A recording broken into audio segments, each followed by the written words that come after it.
Bismillahirrahmanirrahim. Qala al-mu'allif rahimahullah nafa'ana bihi wa bi'an fita waraini amin ya rabbal alamin. Qala Rasulullah sallallahu alaihi wasallam, inna sesungguhnya ar-rajula seorang laki-laki, la yuhramu, la pendek, la sungguh, la pendek, niscaya bisa, yuhramu terhalang atau dihalangi, rizqahu rizqinya, bidzambi karena sebab dosa, bidzambi karena sebab dosa, yusibu yang mengenai atau yang menimpahu kepadanya, la yuraddu, la tidak yuraddu bisa menolak, yuraddu apa yaruddu, kalau yu ditolak apa? Ya ruddu, la tidak ya ruddu menolak, al qadaro ketentuan atau takdir Allah, kepastian Allah, illa kecuali ad-du'a dengan doa, kekuatan doa. Jadi luar biasa nih Dok, kita semua nggak tahu takdir kita, karena itu semua menjadi rahasia Allah. Namun kita tetap setiap saat, setiap waktu harus meminta dan memohon kepada Allah. Endingnya bagaimana sebelum ajal kita tiba, itu bisa berubah keadaan kita, nasib kita. Paham? Ada orang, mohon maaf, miskin banget, orang mengira nggak akan bisa berubah menjadi kaya, tapi selama dia masih hidup ada peluang untuk bisa menjadi orang yang kaya. Karena apa? Doa. Dulu Abi pernah ceritakan ya, gimana seseorang yang sudah divonis oleh Allah nggak punya anak keturunan. Itu salah satu kisah di era Nabi Musa. Pemuda ini sudah bertahun-tahun lamanya. Kemudian beliau menghadap ke Nabi Musa alaihissalam untuk dimintakan kepada Allah, karena Nabi Musa adalah kalimullah, Nabi yang memang bisa dialog langsung dengan Allah tanpa melalui perantara malaikat. Apa katanya? Nabi Allah, coba mintakanlah sama Allah, mudah-mudahan aku diberikan keturunan anak. Disampaikan oleh Nabi Musa kepada Allah, wahai Musa, sampaikan kepadanya bahwa dia tidak akan mendapatkan keturunan. Berarti takdirnya itu sudah diketahui oleh Nabi Musa, ketentuan Allah, ketetapan Allah.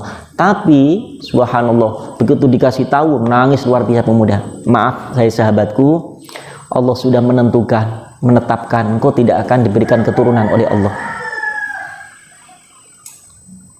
Lalu beliau tanpa sepengetahuan Nabi Musa terus berdoa, terus minta kepada Allah. Sampai-sampai, ya Rob, aku tidak akan pernah berhenti berdoa sebelum engkau mengijabah doa. Apa yang terjadi? Tiba-tiba setahun, 2 tahun kemudian Nabi Musa melihat pemuda itu sudah gendong anak. Musa kaget.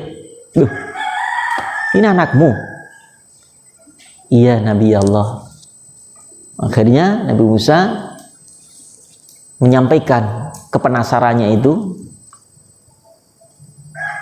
ingin tahu benar enggak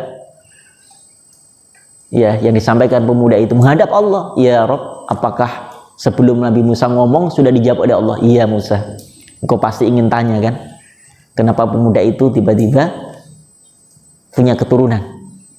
Memang aku sudah tetapkan kepadanya, aku sudah tentukan untuknya nggak punya keturunan, karena rengekannya, karena tangisannya, karena terus doanya yang tidak pernah berhenti, maka aku berikan untuknya.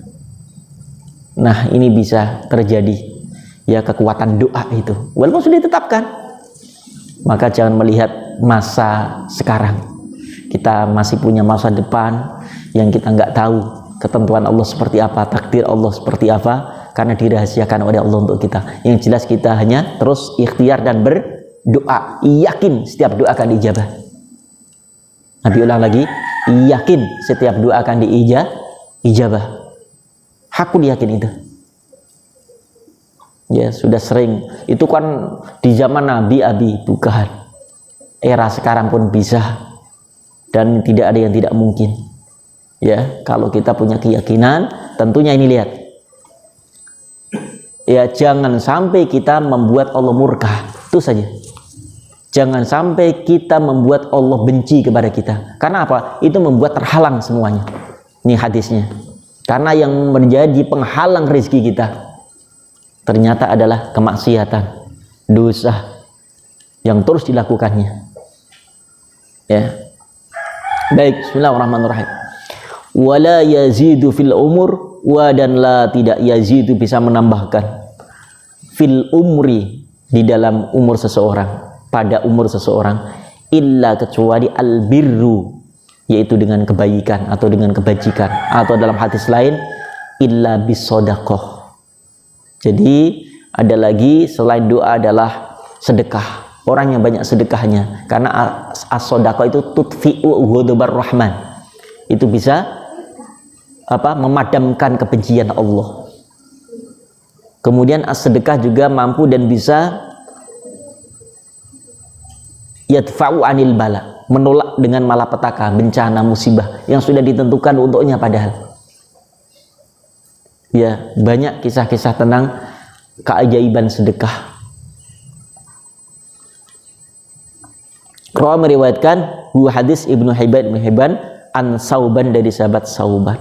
Baik, satu saja, mudah-mudahan manfaat anak-anakku. Insyaallah yuk kita raih mimpi kita, cita-cita kita, keinginan kita. Yakini dengan kita selalu taat kepada Allah, ya, jauhi segala dosa, sekecil apapun dosa itu, insya Allah akan membuat Allah cinta kita, merahmati kita, menyayangi kita. Kalau sudah Allah cinta dan sayang kepada kita, jangankan dunia, ya, surga dengan segala keindahannya pun Allah akan hadiahkan untuk kita. Kalau Allah sudah mencintai kita, walaupun seisi dunia membenci kita, tapi Allah tetap angkat derajat kedudukan kita. Kalau Allah sudah mencintai hambanya, maka Allah akan ketuk hati-hati hambanya untuk mencintainya. Baik, hanaka bihamdika, asyhadu an la ilaha illa anta, astaghfiruka wa atubu ilaik. Assalamualaikum warahmatullahi wabarakatuh.